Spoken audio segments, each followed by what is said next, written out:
Tonight, the costly lesson that an ASU student learned while driving on the Loop 101.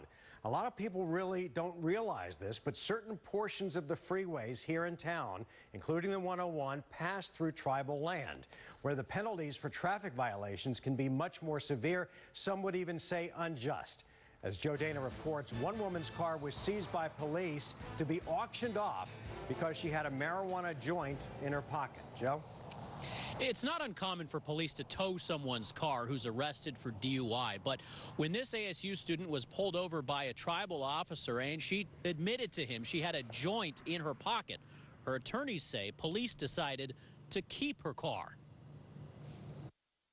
Kayla's not afraid to admit it. She smoked marijuana and had a joint in her pocket when she was pulled over for speeding in November of last year. You know, I feel that it's not so much about the DUI of it as it is that I had a minuscule amount of marijuana on me, and they felt that it was right to take my vehicle over that. And I don't think it was. Cops usually seize cars and homes during drug busts involving organized crime.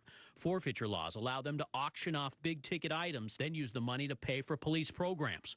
But Kayla's attorney accuses the Salt River tribal government of going too far, targeting otherwise average citizens and treating them like big-time drug dealers. I mean, we're talking about if you have a seed, the reservation can take your vehicle. That's what's going on. Salt River PD has to be aware that they're not going to get their new toys by just stealing 19-year-olds' cars and selling them at auction. Craig Rosenstein says few people realize they're subject to the more aggressive Salt River tribal laws, a nearly 10-mile stretch. When you're on that stretch of the 101, you're no longer in Maricopa County, you're no longer in the state of Arizona, you're in a sovereign entity.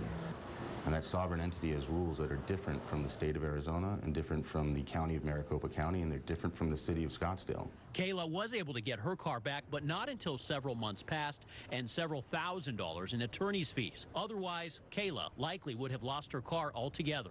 And I don't think that people should lose their cars over a joint of marijuana.